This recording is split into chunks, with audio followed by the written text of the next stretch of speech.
everyone. Thank you for joining for another episode of Mojo Rising. But this story is one that cannot be missed. In fact, I sat on the beach at sunrise reading this book with tears in my eyes. This is how powerful this next story is going to be for you. So I cannot wait for you to hear it. But I just want to quickly introduce my guest.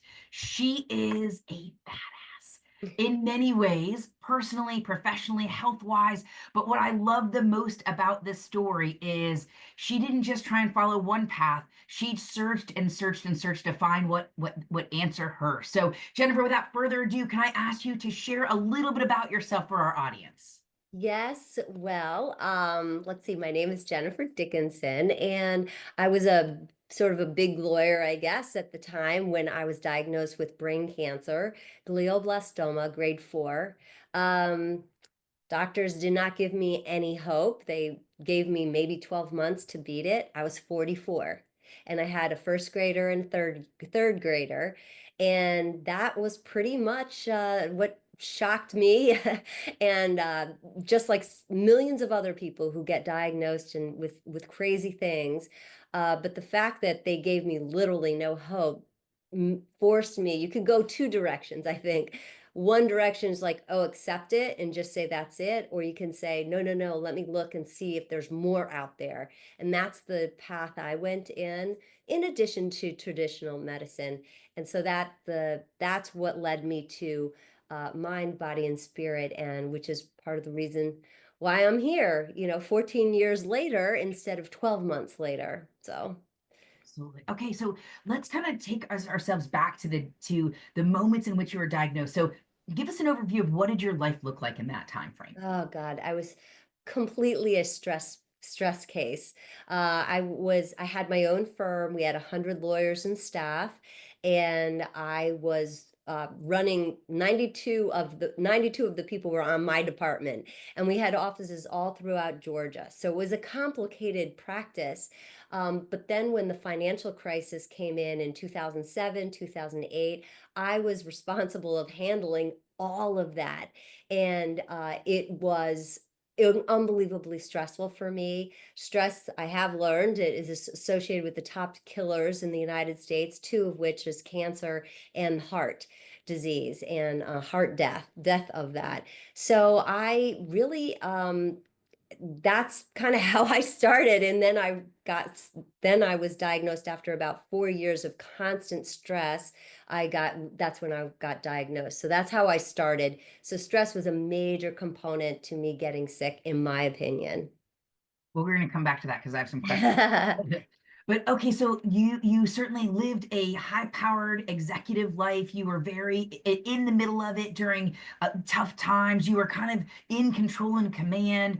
And I Yeah, love that you could take that experience and just transform it over to your own life. Because I'm yeah, sure those competencies that supported you in that job are yeah. also what allowed you to see beyond the possibilities and really dig in to understand. Yeah. Well, actually, it's funny.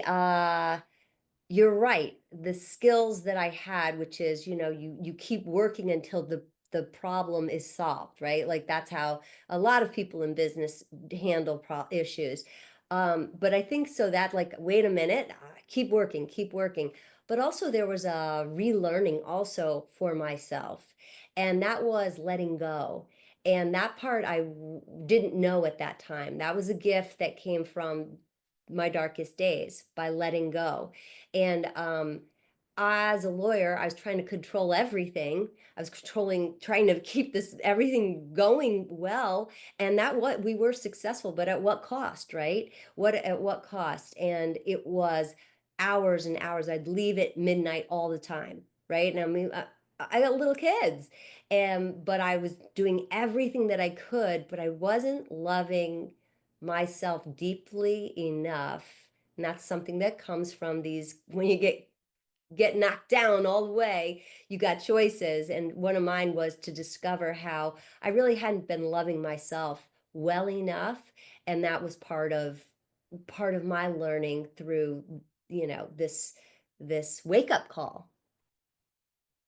I love that you just called it a wake up call because I always say it was my invitation to change, which is the same idea of like, Yeah. okay, what are we going to do now? So, Okay, so high stressed, what prompted you to believe that there was something going on? Well, was I in my case, it was I can't say it's obvious, but I was starting to have problems, like, the computer was very bright in my eyes, so I'd get the IT, I'm like, "What's going on with this?" But then I started having trouble reading quickly because my damage was to my left temporal lobe, and that affects, cognition and reading and stuff, so I was having trouble reading really quickly, and lawyers very often scan a document to "Oh, I got it, I know where they're going here." Well, I stopped being able to do that, and that's because the brain cancer was growing so quickly, it was impacting my ability to read. So that was happening, and pretty much that cognition. I had some big clients, and I could forget. I always forgot what their names were. I mean, they're famous people, so, like, how could you not? And then towards the end of it, after about 5 months, basically 5 months of weird things happening and getting worse and worse. And then after 5 months, I was kind of like, I don't even know my staff's name. Sometimes I would forget. I'd be like, or one of my lawyers, you know. So it was growing quickly. But when I was just 2 months into this, being like, well, what's going on? I went to a neurologist, and he wasn't too worried about it. And he said, "Oh, all the lawyers are stressed out." And he's like, "Yeah, we'll do another test on you." Well, that was 2 months later. And I already was doing some public speaking events in Florida. I drove there, and it just fell apart, you know. So he his lack of concern made me think, "Oh, well, I guess I'm just, I don't know what I'm dealing with." So I had those notice things, but I didn't put it all together. Yeah. How did your community react when you found out you had cancer? Ooh, that's a great question. Oh, well, I was so horrified by what happened. I didn't really even want people to know. And I know some people are very public about it and stuff. I was so brokenhearted. I really was.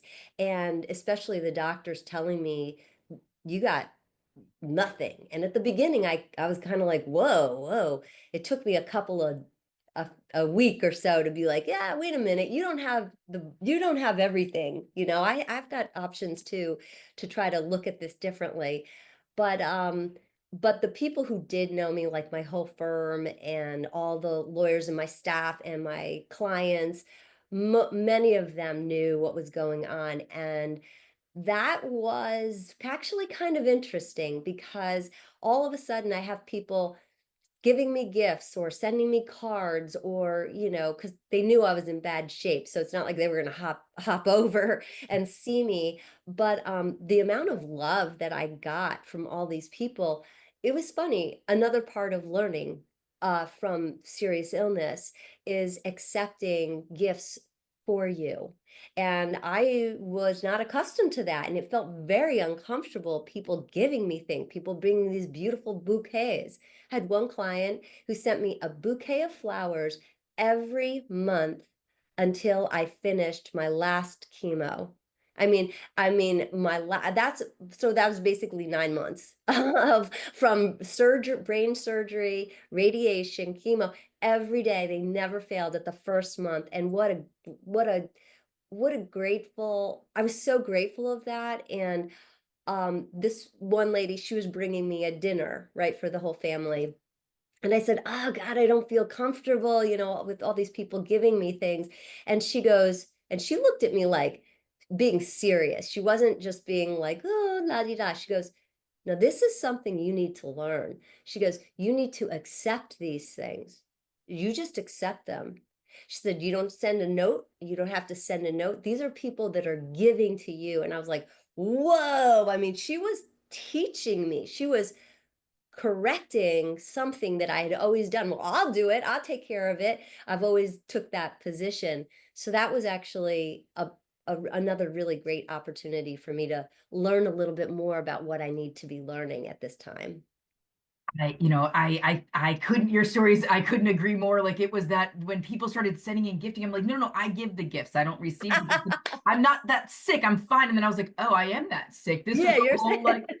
But also it gave me a minute to really think about where I want to invest my energy. Yeah. And so as people were saying, "We'll bring you dinner, we'll do this," my even my lawn guy offered to do my lawn for free as like while I was in cancer treatment. Like so Oh, many people offered, but I thought to myself, anyone who's willing to help me take the stress so that my mind can be focused on where it needs to be going, that's yeah. a net win. So let them, just like you would delegate at work, delegate any of the, someone would come over and take my trash out or load my dishwasher or do a load of laundry.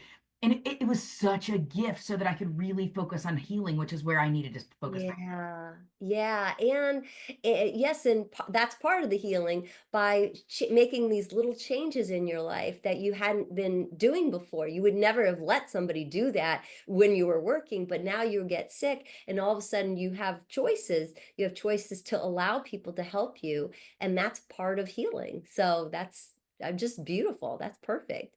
Absolutely. Okay, now how did you react? You said you had kind of a hard time. So walk us through, you get this news, and then what were those first couple of days like? Oh man. I was so upset. I was so sad. I mean, at the very beginning, I went to the MRI place because it was my situation was getting worse and worse, and I finally got an MRI, and they were like, "Whoa, uh, you have to go to the hospital immediately. This is very serious. You're grade 3 or grade 4 glioblastoma. They're like, this is really bad." And my first reaction was very practical, as a lawyer. I was like, "Oh, okay, well, thank you." And then I started just breaking down. I'm like, "What?" I literally remember saying, "Is this all I get? 44 years?" I remember saying that. They put me in a private area because I was like crying in the public area in the MRI location. And so they put me there, and I was like, "Oh, they're smart because this is not good for business, right? It's not good for business for me to be crying and all this." I was a mess, but I do remember being like, "I can't, I really," and I remember also saying, uh, "I'm a lover of life. Like, how did this happen? I'm a lover of life." And we go to the hospital, and there's a moment where I wake up. There's an awakening for me, where my next door neighbor, her husband is guess what, a brain surgeon. He's a brain surgeon, and he's worked with brain. They just bought that house about a year and a half before, and we were friends, and we'd go and have beer and stuff like this. Now all of a sudden they're in the hospital, and his wife was a nurse who also helped people with brain cancer. So she was very familiar with this. She's hugging my hand, she's hugging me, and she's like, "Jennifer, this is bad. Like, I'm not going to lie to you. This is really bad." And I prayed to God for the first time. And like, I didn't really know what I was doing because I didn't grow up with the religion. And I prayed to God, and I said, "God, please let me heal. Let me beat this. Please, I've got so many reasons." And I promise, I remember saying, "I promise I will change everything to prioritize my family." Like, I remember saying that because I could see immediately, holy crow, I'm really sick. I've spent so much time in that stupid office until midnight all the time. And all of a sudden, I'm like, I need to shift that around. So I did. That was like a big wake up call. And then in that moment, I also saw a reorganization of my entire life, which is hard to believe, but it actually happened. And I saw God first, I saw me, I saw my family, and then all my accolades and all my achievements, they weren't even existent. They were gone. They literally meant nothing. Isn't that interesting? And so that's where the healing honestly started, is because I'm like, whoa, I have really mismanaged my life, but I got a chance. I've got a chance. But now I see it. Now I see the truth. Now I can make changes. So Oh, I totally understand your story. And it was that moment and the words that hit me, and I could hear them are the only thing you control is your energy and use your energy for what matters. yeah. And it was, well, what matters? Well, it's no longer did I meet that client deliverable or did I do this or did I do that? No. What mattered was am I strong? Am I healthy? Am I connected to the people that I care about? Am I being a good human being? Am I proud of my who I am? Like all of those things. And it was such a clear realignment of time and energy. It was like the very first gift of cancer. Yes. Yes, if you're willing to not be a victim. And it's easy to feel victim, and you can feel victim. You can feel that for a couple of days. I'll let you do that for a couple of days. You got to let go of that. And now you start to have to get out of there and say, what else can I do? What is out there for me? And that's the beautiful part. That's where the gorgeous, that's where you start spending time outside and you start looking at the trees and you understand the trees in a whole new way. But you got to get out of that fear-based place. It's okay. Like I said, we all started that way, but do you want to really live your life that way? I didn't want to. I wanted to say, well, I got to throw out everything I can to help this. I'm not going to just listen to what the doctors are saying because that gives me no hope, right? Which is why I wrote my book, The Case for Hope. Why, how, how dare you take that away from me? Yeah. Yeah. I mean, I had the top down in my car, and I remember I was listening to Tim McGraw's "Live Like You're Dying," and I was like, I'm gonna do two things: that listen to this song, and I'm gonna figure out. So, okay, you just had a face, so tell me more. Dude, I cannot believe you just said that. Okay. I was diagnosed on a Thursday. That was the day I went to the MRI place. That Wednesday night, there was a CMA, one of those shows where they, everyone's awarding, gets awarding. And that night, that song came in. Tom, what's his name? Tim McGraw, Tim "Live Like McGraw. You're Dying." Yeah. That song, just what you said. And I remember crying. Now, I didn't know what was going on. At this point, I did know that it was getting bad, but I didn't know what it was. But that song on that show was that Wednesday night. I was very upset. So on some level, I probably already knew about that something really bad was going on. And I was trying to get an MRI at that point.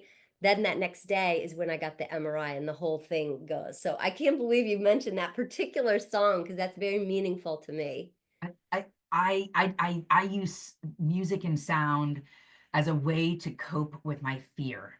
And so that was one of those where I decided I could drive no matter what. I could drive with the top and the windows down, and I could hear it, and I could envision the life that would be like I was dying. And it was a moment of strength when I actually put that on and actually started to live in joy and not in fear. Wow, huge, Yeah. huge, beautiful. Okay, so now, okay, you now have this diagnosis, you know stuff's going on. How did you, because the reaction I think most people is to tuck tail and to follow whatever is told and to, yes, sir, yes, ma'am, whatever it is. I'm going to do that. I'm going to do whatever it is. And I'm guessing that wasn't what you did. So tell me about what you did. No, no. Well, I did a couple of things right at the very beginning. I found a holistic doctor right away she was awesome. And she was also a cancer survivor. So she knew the dance, and she was phenomenal. And she gave me books. She gave me books, not just like, oh, you've only got books like, about healing, and what is The Power of Now? If you Eckhart Tolle, right? Like, I'm like, what? I've never had a doctor give me books, but it was beautiful. And she gave me tons of good supplements and things like that. And then my husband was more religious. Now we're both online, but so we went to see a, a pastor, and we met with him, and I was like, look, I never grew up with any of this stuff. And he was amazing, and he got my email, and when I was getting my surgery, and he'd send me little tasks, little beautiful little gestures like that. It's not complicated. It's just, I care, somebody cares about you. So I did that, and then my brother and my mom got me a book about how you can beat cancer. And then my brother sent me Qigong, which is gentle movements. It's from 2000 years ago, very, very effective, letting the qi, your life's energy, not get kinked. You basically can unkink yourself within 5 minutes. But I learned that, and I also learned about directed meditation. So those little bugs that I got at the very before I had any surgery, brain surgery, chemo, radiation. That was the beginning, and that was so good because I could feel this is how we heal. I could feel that. So, yeah, that's how it started. I love that. Okay, now most people know, if you know me, I'm a data gangster, and so my way to control and to feel strong was through data. Did you look at the data? Did you use different data? Talk to me a little bit about your data game. So I see you are. I can tell from your book that that is your approach. But for me now, from the damage to my brain on the left side, I couldn't read. And I actually had to have therapy for about a year and a half with somebody who deals with people who've had car accidents, brain accidents. So I was really down for the count, right? So, but my senses were very vibrant, and I was getting messages from the other realm. And I know that sounds kooky, but it really was. It was almost like a gift for what had been taken away. Other things were being given to me. And so then I did start to I started to research.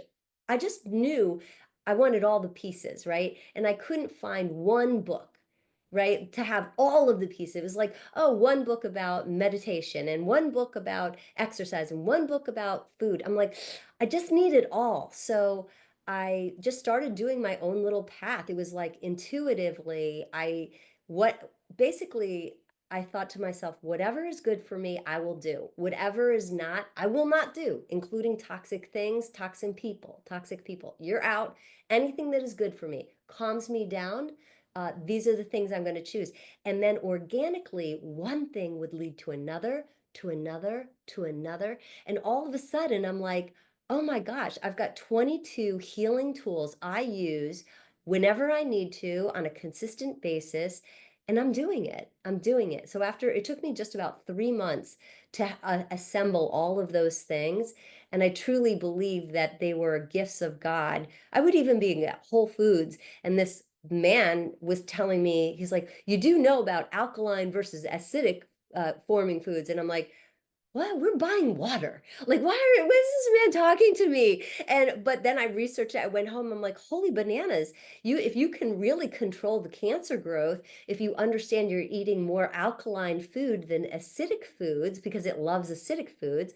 So I'm like, the whole process was, I know I was led from another realm. I believe that God was with me. But I don't think, like some people say, well, God will get me, God's got me, I'm not going to have to do anything else. I'm like, yeah, but God knows you have hands and feet, and you do have to do something. You do have to help the situation. Just to say, oh, God's got this, well, that's, God is with us, but you have to do things too. I think you have to engage. I call that a little bit of the spray and pray approach. And I did the exact same thing where I was like, I don't care.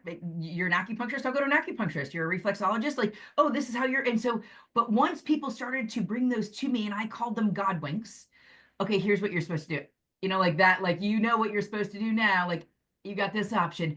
And every time I would start to build the strategy, and I didn't know what I was doing at the time, Wow. I was physically healing every part of my body. So once I got like I ended up with a team of 11 doctors and healers, but once I started to begin this, I was like, oh, I'm seeing a chiropractor to strengthen my immune system. Oh, I'm seeing a reflexologist because I'm worried about lymphedema. Oh, I'm seeing like, so I could find all of these experts that were doing different things that were all to give me healing, not treating, which is what we are conditioned to think is the appropriate response. Yeah, right. And it's multifaceted, this healing. It's multifaceted. It's not just, oh, well, I have the jojoba and I have that, and that's going to say, it's all of it. And one of my favorite things is more men get brain cancer than women, actually. So I deal with a lot of men, and a lot of men, if they're in their 60s and 70s, they don't want to make changes, but they do. Because the numbers are so bad. But it is interesting. I lost my point there. But it is important to make these changes and do all of these things, because that can make the biggest difference if you're willing to shift a little bit and explore. So That's exactly right. So I think for anyone who's listening, I would implore you, beg you, support you, whatever you'd like to say, start to experience life, start to think about what else you can do to heal. Because the reality is, the list I have and the list you have are very different, and yet they're very alike at the exact same moment, Yeah. you Right. know? And see, people, I think most people, they start with, okay, well, I'm going to eat well, and I always take it like it's a tree. And the bottom of the tree, you got to get the basics, right? The basics of the tree. You got to eat well, you got to sleep well, you got to drink water. You're not drinking alcohol anymore. You're exercising, your breathing techniques, right? That's the base level. But then as it goes up, this is actually the area I think is the most interesting. This is where you start coming up on the tree, and now you're the mind. This is your mindfulness. I always tell people, what was going on in your life 30 years, I'm sorry, 3 years before you got sick? Tell me what was going on. That's the juice. That's the good stuff. Because we know that, like what we said, that cancer thrives in certain environments, and stress is hanging right there. So a lot of people I talk to, they've got stresses, or they have family stresses or something, but not just for a day. It's a consistent period. So I like to ask that. And then after that, I love to go into the spiritual side and say, do you believe in God? And they'll be like, nah, not really. I'm like, work on it.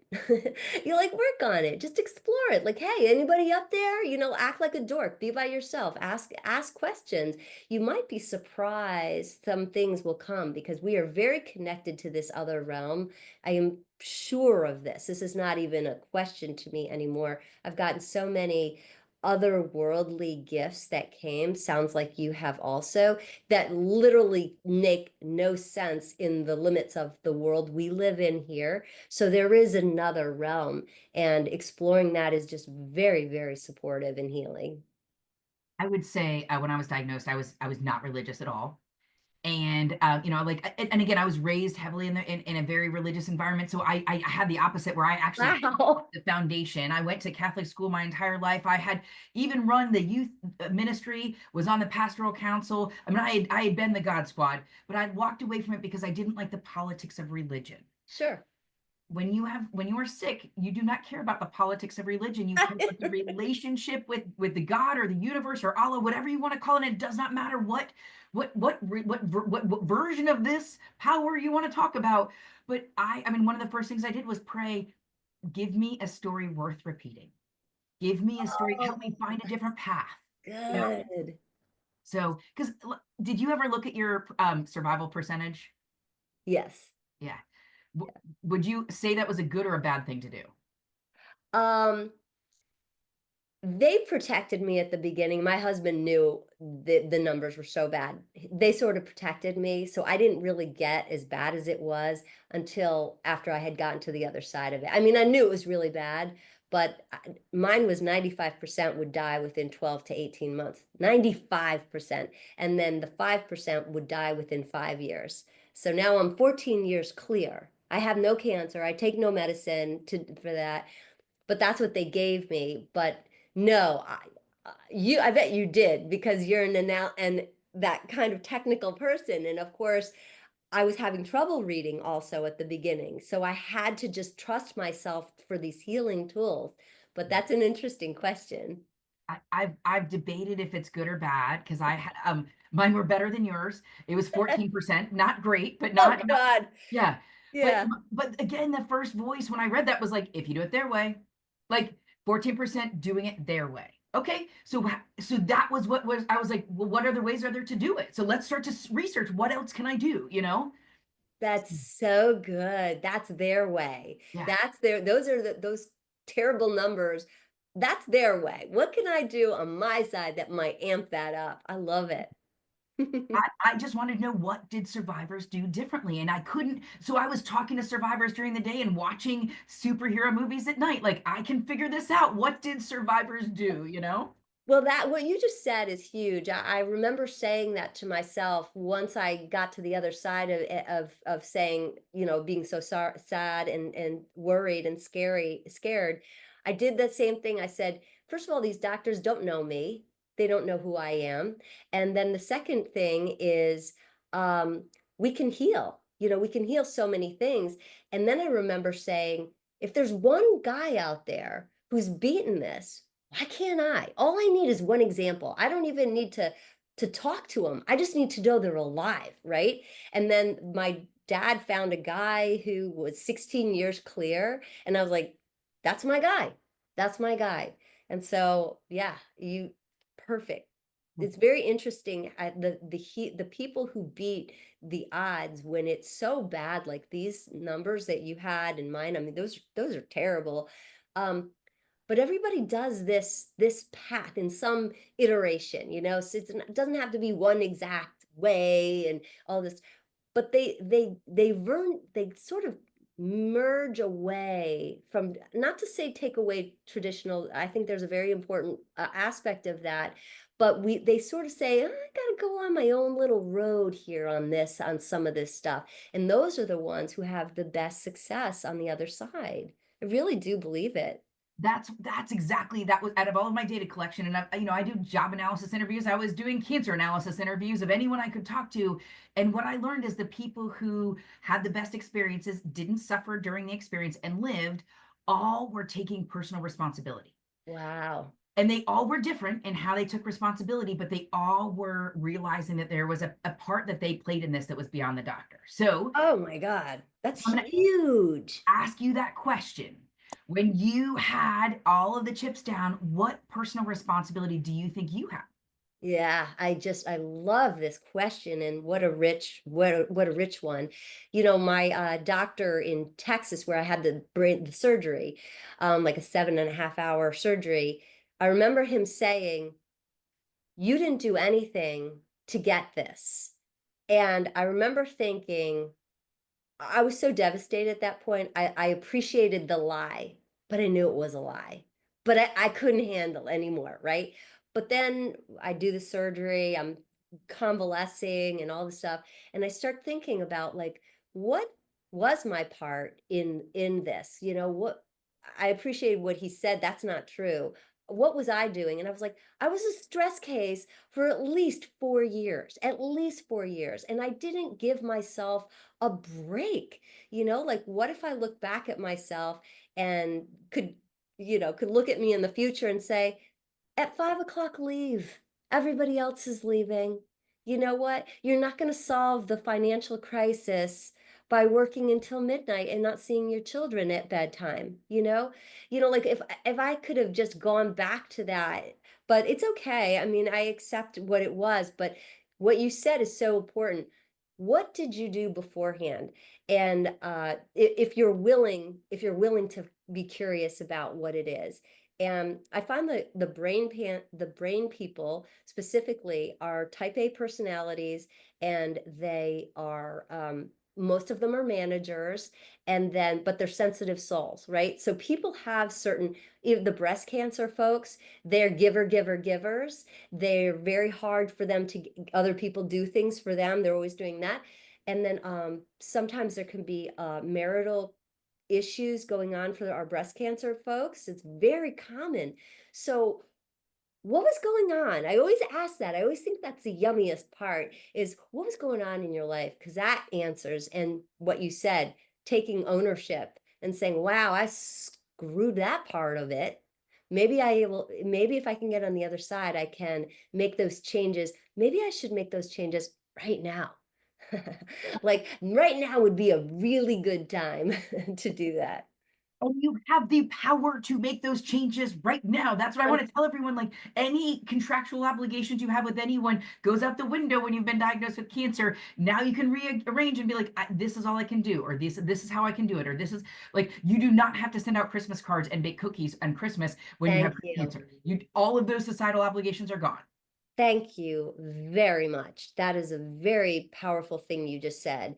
And the whole game changes. The whole game changes. Here's an example. I've got a guy, he's a brain cancer dude, and he was too busy to talk to me. So I was talking to his wife, and I'm finally like, I need to talk to him. Like, he needs to hear my voice, right? Because I just like you speak with conviction because you've been through it. I said, he needs to hear my voice.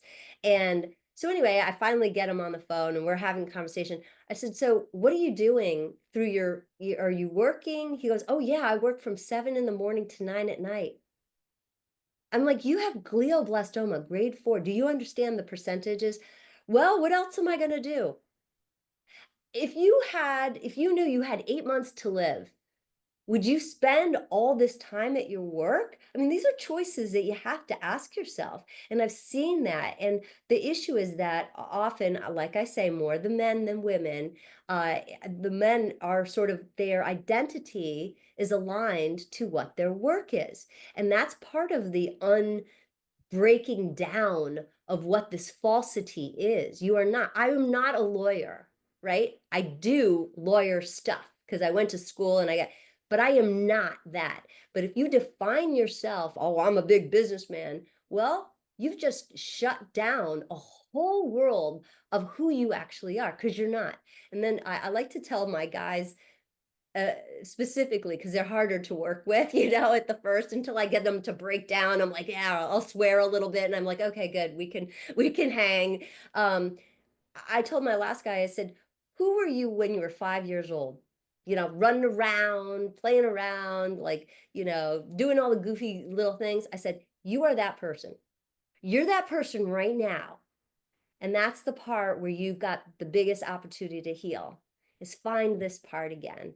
Anyway, and the ones who are sort of like, I hear what you're saying, they're the ones that are going to do better in these situations. So, I had that similar moment like you were talking about where I they said like, "Oh, good news, your cancer is not genetic."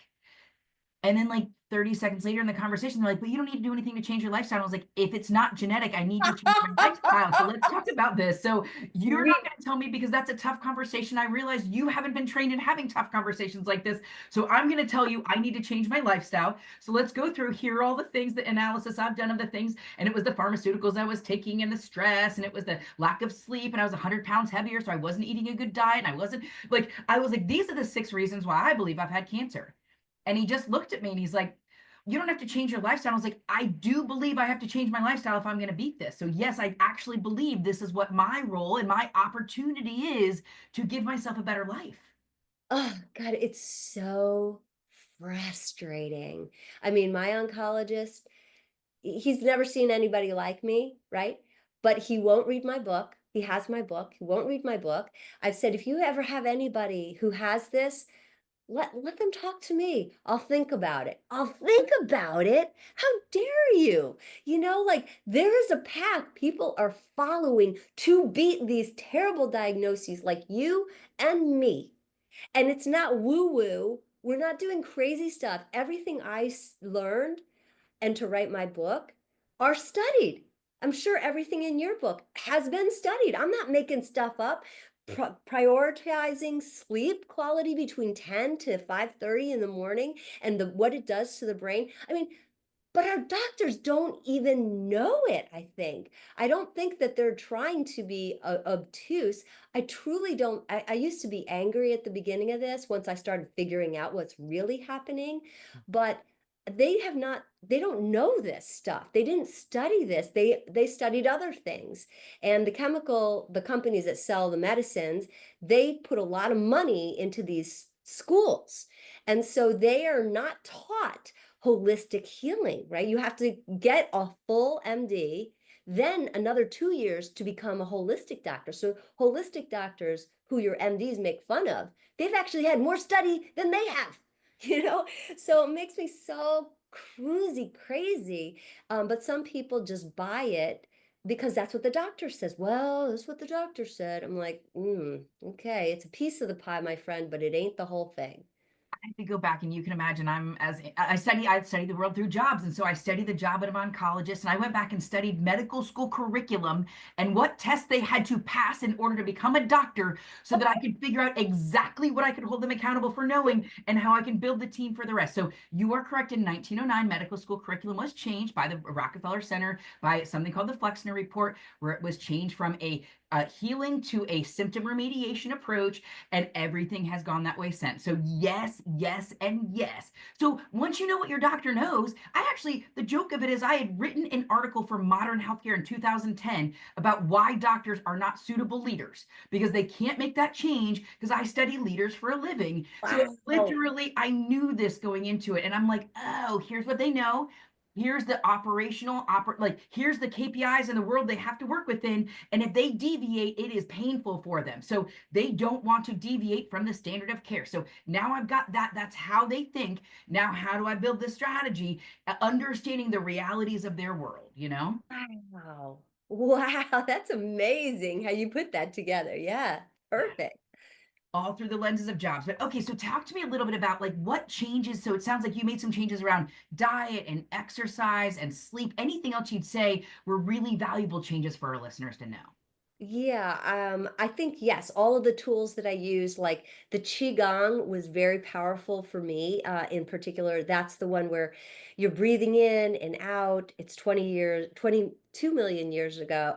I'm sorry, 2000 years ago, but gentle movements in and out, gentle up and down, letting the chi or the life energy sort of not get kinked and open. That actually was probably the biggest thing that I did, and then obviously the directed meditation, the exercise, just really all the tools, just like you have tools, a toolkit for your house. You want to fix something and stuff. So I started to create like a box like that of all my healing tools. So once I got them all amassed, oh, this is what I need today, or oh, I'm feeling really stressed.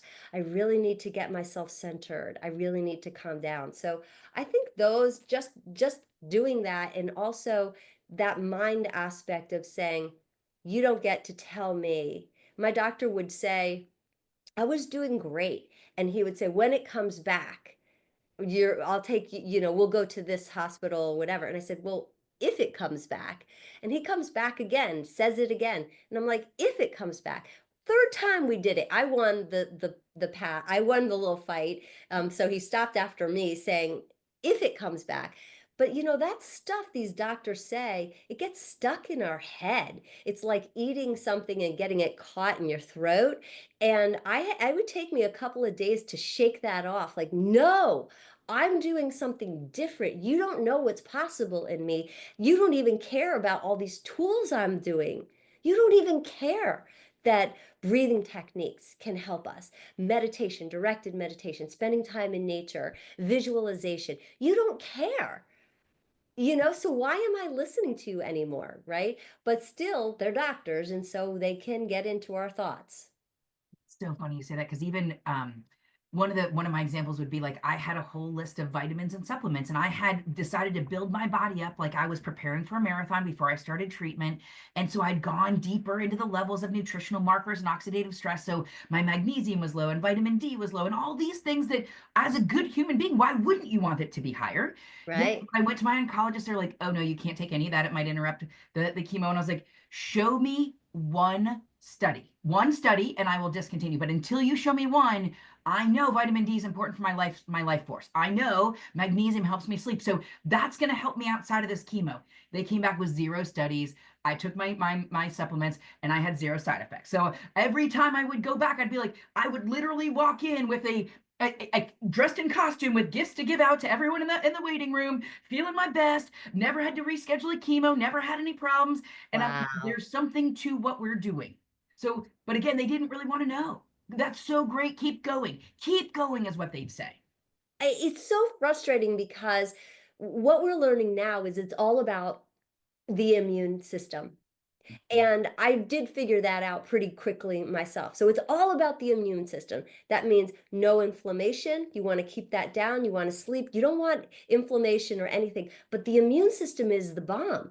And what you're seeing now is the new studies is immunotherapy. Right? Mhm. Immunotherapy. Okay, well, that's basically a very fancy and expensive, but look, I'm all about it because they're targeting certain sites, they're grabbing out the cancer, they're mixing it up into a cocktail, and they're putting just in that spot instead of spreading it through the whole body. Obviously, we know chemo will knock out your whole body, the good and the bad.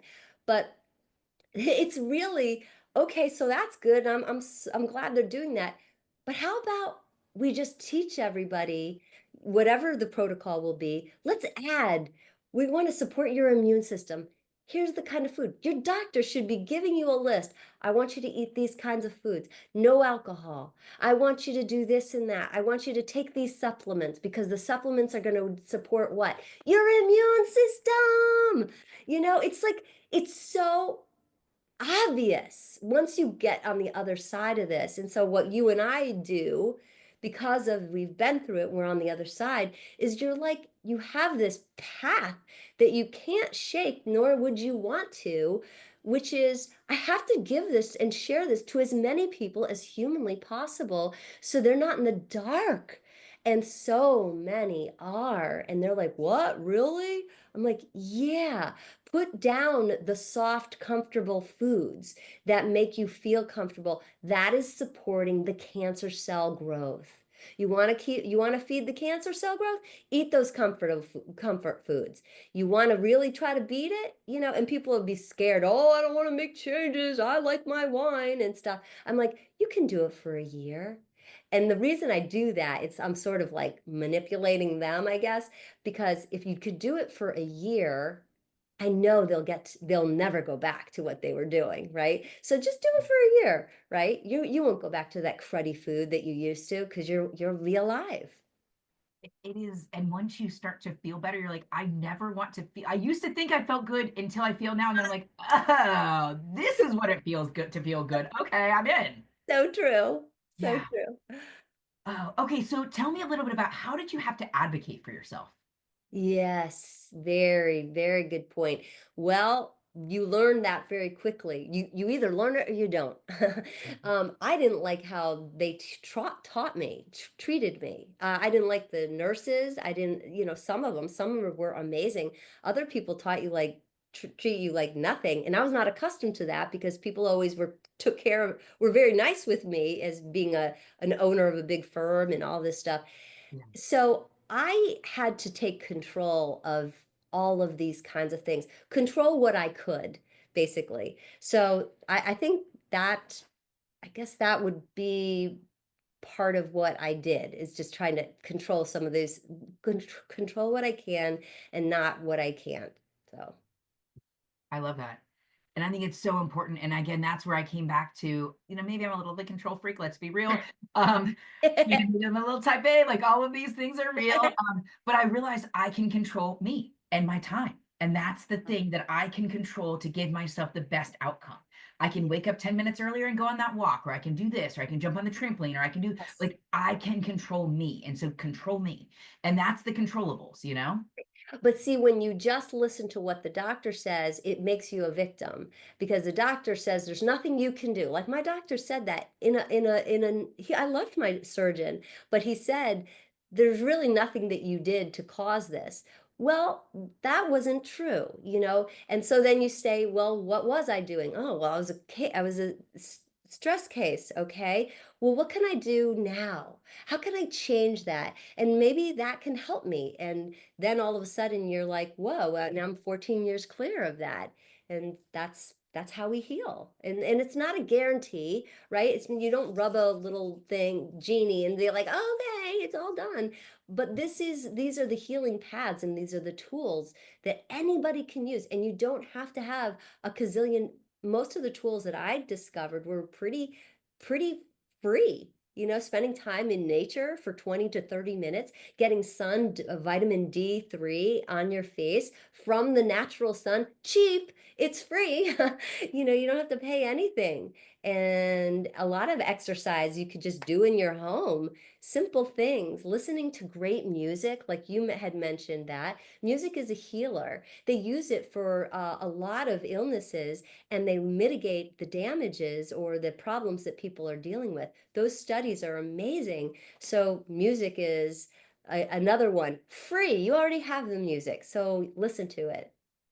I love that because I think the reality is I spent so much money healing myself to come back to the point of most of what I did was actually no cost. I just had to go learn it in Sure. order to know it's valuable to hike and to do forest bathing and to be out first thing in the morning and see some vitamin D and like all of those things that are now that's what triggers my serotonin, my dopamine, and that's what gets me excited is, oh yes, I can be outside and hear the birds in the morning. Yes. Yeah. Yeah.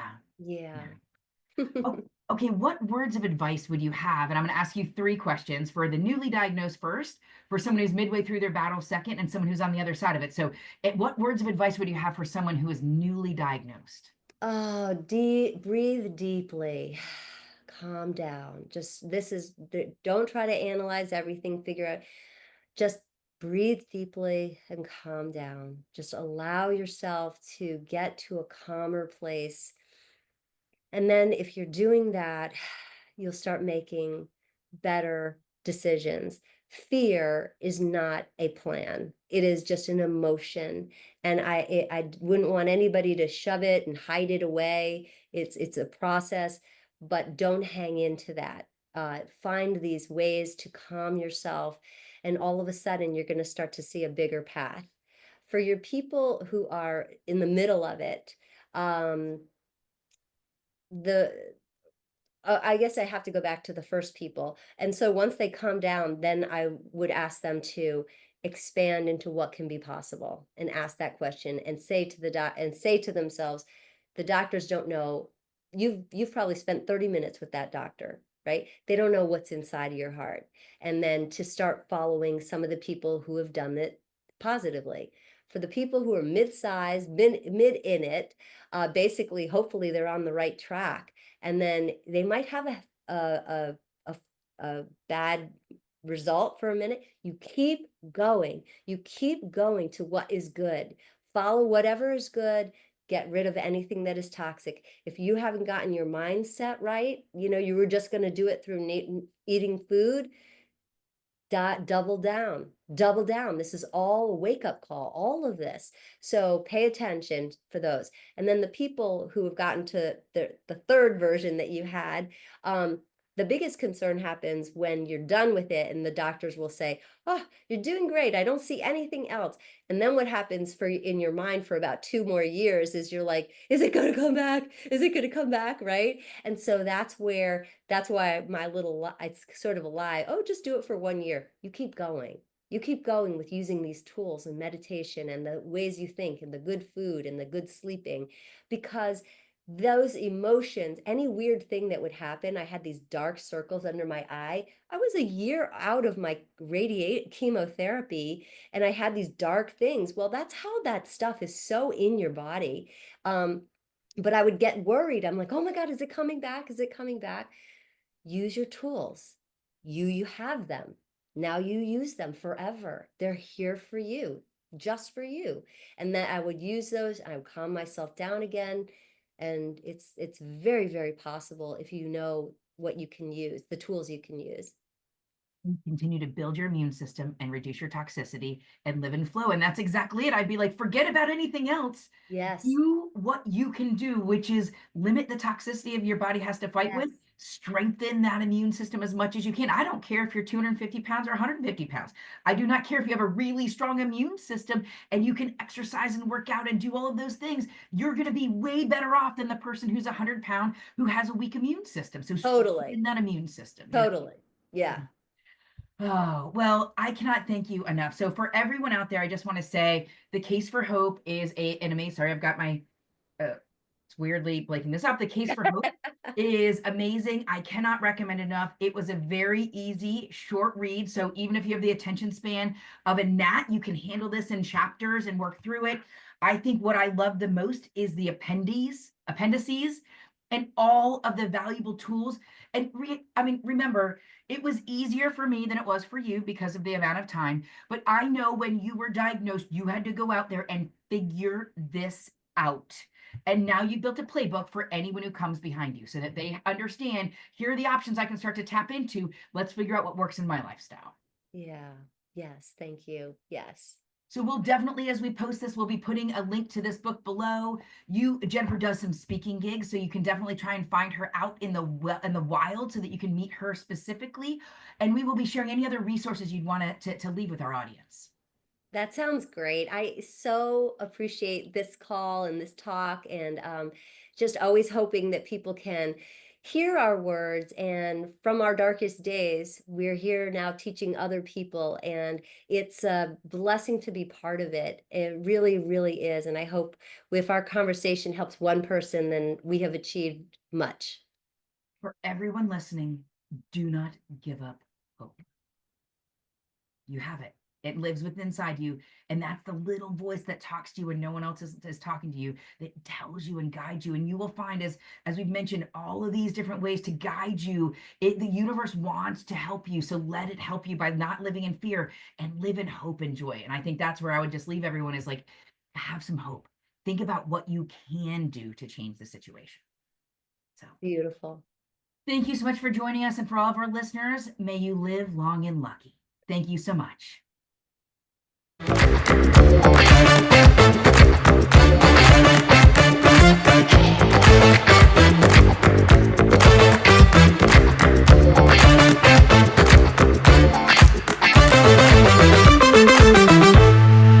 Disclaimer: the views, thoughts, and opinions expressed on this podcast are the speaker's own and do not represent the views, thoughts, and opinions of MOJO Health Cooperative, LLC, a Georgia limited liability company, its respective officers, directors, employees, agents, or representatives. This podcast is presented by MOJO Health Cooperative and cannot be copied or rebroadcast without consent. The material and information presented here is for general information purposes only and not intended to supplant the expert advice and or consultation of a medical doctor and or a licensed physician and or an attorney. In short, this podcast is not intended to replace professional medical advice nor legal advice. The MOJO Health name and all forms of abbreviation are the property of its owner, and its use does not imply endorsement of or opposition to any specific organization, product, or service. Again, none of the content of this podcast should be considered legal advice nor medical advice. As always, consult a lawyer and or a licensed physician in lieu of relying upon the advice of any of the participants of this podcast. The host or hosts of this podcast are not licensed lawyers, physicians, doctors of osteopath, nor medical doctors in any jurisdiction anywhere. The hosts of this podcast do not practice medicine and do not profess to be able to do any of the following. 1. Diagnose, heal, treat, prevent, prescribe, or removing any physical, mental, or emotional ailment or supposed ailment of any individual. 2. Engage in the end of human pregnancy. 3. Treat human ailments. Nor 4. Perform acupuncture. MOJO Health Cooperative, LLC is not responsible for any losses, damages, or liabilities that may arise from the use of this podcast.